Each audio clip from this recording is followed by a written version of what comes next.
तो guys welcome to 5 minutes to code Java tutorial. तो इससे पहले हमने लास्ट ट्यूटोरियल में देखा था टर्नरी ऑपरेटर, जो कि हम इफ़ एल्स की जगह पे यूज़ करते हैं। तो अभी हमने सभी प्रोग्राम अपने इक्लिप्स आईडीई में ही बनाए हैं। तो आपने देखा है कि इक्लिप्स प्रोग्राम को साथ साथ कंपाइल कर देता है और ये एरो पे क्लिक करने पे हम प्रोग्राम को रन कर पाते हैं। बट एक्चुअली में हम क्या टूल यूज़ करते हैं कंपाइल करने के लिए, क्या फ़ाइल बनती है जब आप इसको कंपाइल करते हो, ये सब देखने के लिए हमें रन करने पड़ेंगे कमांड प्रॉम्प्ट से अपने प्रोग्राम को, और एक्चुअली देखना पड़ेगा कि क्या फ़ाइल जावा जनरेट करता है कंपाइल करने के बाद, और उस फाइल का क्या स्ट्रक्चर है और कैसे आप प्रोग्राम को रन कर सकते हो अगर आप प्रोग्राम को किसी भी एडिटर में रन नहीं कर रहे। तो आज हम बिल्कुल बेसिक से जावा प्रोग्राम रन करेंगे और देखेंगे कि जावा प्रोग्राम कैसे रन करता है, कैसे बाइट कोड फाइल बनती है और क्या सिस्टम है जावा कंपाइलेशन का। तो हम अपने प्रोग्राम को एक फ़ोल्डर में बनाएंगे। जो डी ड्राइव में मैंने एक फ़ोल्डर बनाया है जावा प्रॉक, तो इसी के अंदर हम अपना प्रोग्राम क्रिएट करेंगे और आज हम अपना प्रोग्राम बनाएंगे नोटपैड में। तो इसी नोटपैड में मैं अपना प्रोग्राम टाइप करूंगा, लेकिन उससे पहले हम अपने सिस्टम पे चेक कर लें कि हमारे जावा का वर्जन क्या है। तो उसके लिए मैं ओपन करूंगा कमांड प्रॉम्प्ट और हम कमांड लिखेंगे जावा सी, जो कि जावा का कंपाइलर है, और हम प्रेस करेंगे एंड। पहले हम चेक करें कि कंपाइलर को हम फाइंड कर पा रहे हैं। तो अगर आपके सिस्टम पे जब आप जावा सी टाइप करें और ये मैसेज आए, इसका मतलब आपके सिस्टम पे जावा पाथ में नहीं है। तो इसका मतलब क्या है कि सिस्टम जो विंडोज़ है वो कंपाइलर और इंटरप्रेटर किसी भी टूल को ढूंढ नहीं पा रहा। तो इसको सेट करने के लिए हम क्या करेंगे, तो पहले आप अपने जावा की इंस्टॉलेशन फोल्डर में जाएंगे। तो मैंने अपनी जावा इंस्टॉल की है डी ड्राइव में जेडीके फोल्डर में। तो अगर आप जेडीके फोल्डर में जाओगे तो आपको एक बिन फोल्डर मिलेगा, जिस फोल्डर में आपके सारे टूल हैं, कंपाइलर, इंटरप्रेटर, क्लास इंटरप्रेटर, सारे टूल आपके इस बिन फोल्डर में। इस बिन फोल्डर को हमें पाथ में ऐड करना है, तो हम इसका पाथ कॉपी कर लें।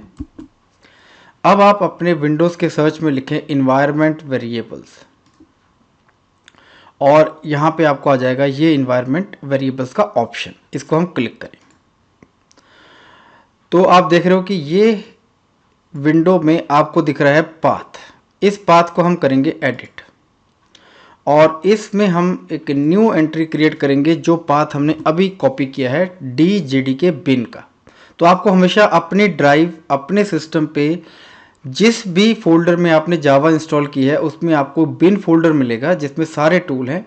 आपको बिन फोल्डर का पाथ यहाँ पे कॉपी करना है। हम इसको ओके करेंगे, ओके और ओके।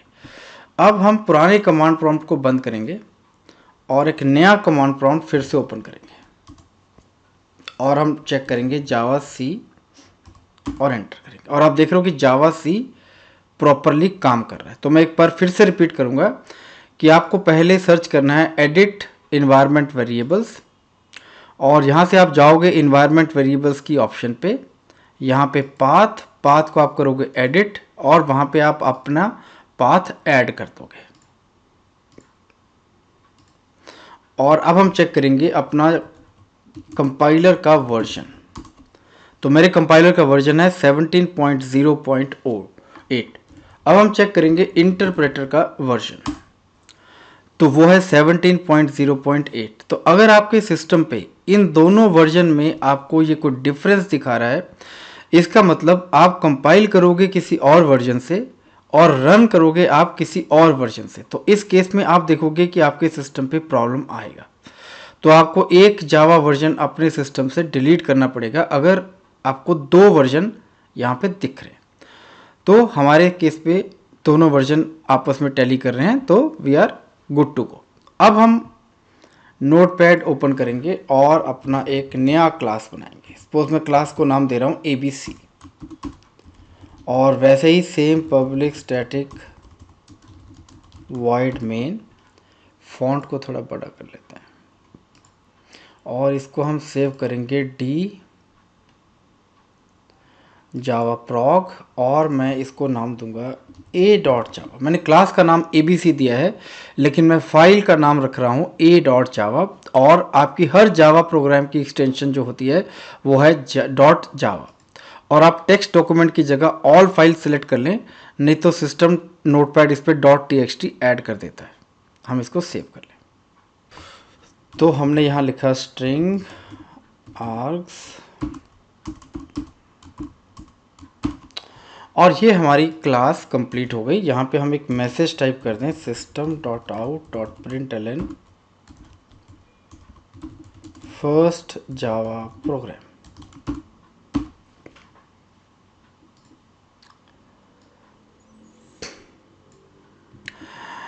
तो हमने एक अपनी पहली क्लास क्रिएट की ABC, और उसमें हमने बनाया है अपना पब्लिक स्टैटिक वॉइड मेन, और उसमें हमने एक प्रिंट स्टेटमेंट डाली है फर्स्ट जावा प्रोग्राम।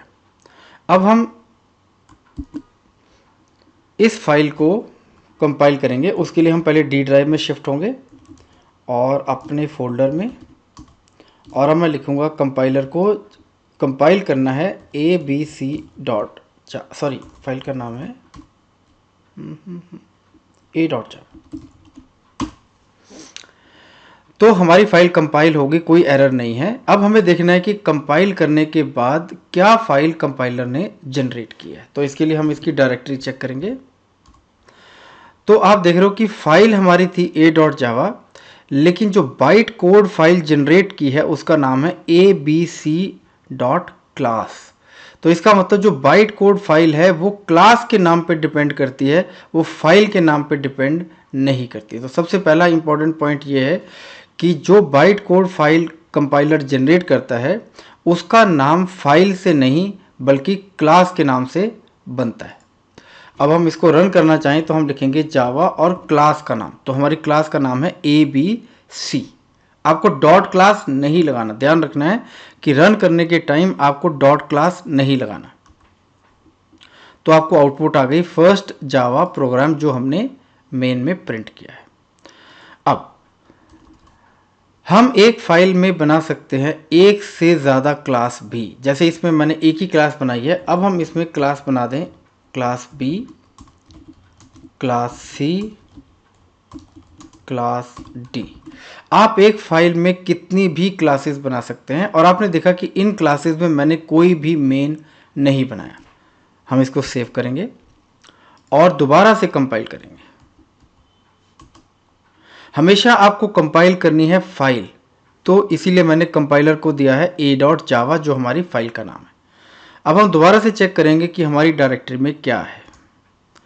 तो आप देख रहे हैं कि अब इसने हर एक क्लास के लिए फिर से एक एक डॉट क्लास फाइल बनाई है, b dot class, c dot class और d डॉट क्लास। तो इसका मतलब जब आप एक फाइल में एक से ज़्यादा क्लास बनाएंगे तो कंपाइलर हर एक क्लास के लिए एक नई बाइट कोड फाइल जनरेट करेगा। तो अब आप चाहो तो जिस क्लास को आप रन करना चाहो आप उस क्लास को रन कर सकते हैं। अगर हम लिखेंगे जावा ABC तो ABC क्लास का मेन मेथड चलेगा। अगर आप लिखोगे जावा B तो B क्लास का मेन मेथड चलेगा, बट B क्लास में हमने कोई भी मेन मेथड नहीं बनाया, इसीलिए आपको एरर आ रहा है। और यही एरर आपको हर उस क्लास में आएगा जिसमें कोई मेन नहीं है। तो हम इसी मेन को कॉपी करके इस हर क्लास में जनरेट ऐड कर देते हैं।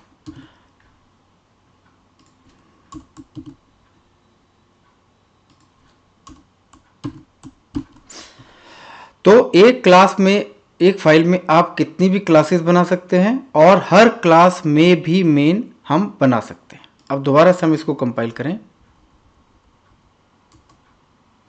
और अब हम रन कर सकते हैं सभी फाइल्स, जावा ABC, जावा B, जावा C, जावा D। तो आपने देखा कैसे हम एक बेसिक क्लास क्रिएट कर सकते हैं और कैसे हम उसको कंपाइल और रन कर सकते हैं कमांड प्रॉम्प्ट पे।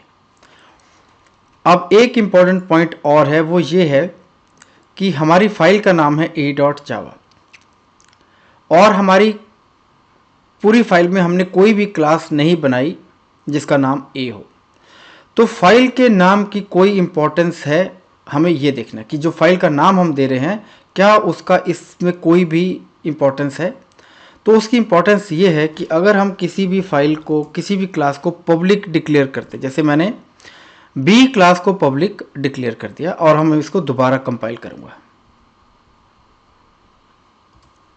तो आप देख रहे हो कि एरर आ रही है। जो पहले कोई भी एरर नहीं थी, अब एरर आ रही है। तो एरर ये है कि क्लास बी पब्लिक है, तो उसको अगर आप बना सकते हो तो सिर्फ b.java नाम की फाइल में। इसका मतलब ये है कि अगर फाइल का नाम a.java है, मतलब a, तो इसमें एक ही क्लास पब्लिक हो सकती है और उस क्लास का नाम होना चाहिए a। कोई भी और क्लास आप इस फाइल में पब्लिक नहीं कर सकते। तो इसका मतलब अगर अब इस फाइल को मुझे कंपाइल कराना है बिना एरर के, मुझे इस क्लास का नाम रखना पड़ेगा a। तो इसका मतलब ये भी है कि एक फाइल में एक ही क्लास पब्लिक हो सकती है जिसका नाम फाइल के साथ सेम हो। तो मतलब मैं बी ए को पब्लिक कर सकता हूँ, सी को नहीं, डी को नहीं, ए बी सी को नहीं। अब हम दोबारा से इसको कंपाइल करें, हमारा एरर गया।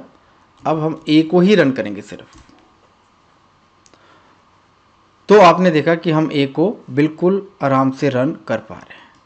तो एक बार फिर से मैं रिपीट कर दे रहा हूँ कि आप एक फाइल में बना सकते हैं कितनी भी क्लासेस, और आप हर क्लास में बना सकते हो मेन मेथड, और किसी भी क्लास को रन करने के लिए आपको उसमें मेन होना ज़रूरी है, और आप इसको बाहर से रन तभी कर पाओगे जब उस क्लास पे मेन हो।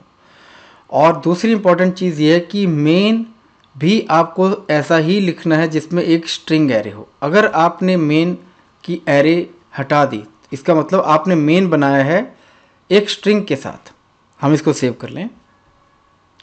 तो बहुत से लोग ये सोचेंगे कि शायद इस प्रोग्राम में एरर है, क्योंकि इसमें जो मेन मेथड है उसमें स्ट्रिंग एरे की जगह हमने सिर्फ एक स्ट्रिंग दिया है। तो आप देखोगे कि इसमें कोई भी एरर नहीं है। आप किसी भी टाइप का मेन अपनी क्लास में बना सकते हो। स्ट्रिंग की जगह हम इसको इंट भी ले सकते हैं।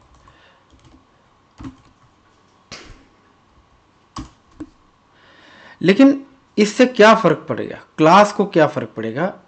इसको क्लास को ये फ़र्क पड़ेगा कि अब आप इस क्लास को बाहर से रन नहीं कर सकते, क्योंकि सिस्टम सिर्फ उसी मेन को ढूंढता है जिसमें एक स्ट्रिंग एरे पैरामीटर हो। हमने इस मेन को दिया है इंट, तो इसको आप बना सकते हो, यूज़ कर सकते हो, बट आप इस क्लास को अब रन नहीं कर सकते। तो रन करने के लिए आपको सिर्फ चाहिए एक स्ट्रिंग एरे, और आप इसका नाम ज़रूरी नहीं कि आग सी रखना है, आप उसका नाम कुछ भी रख सकते हो।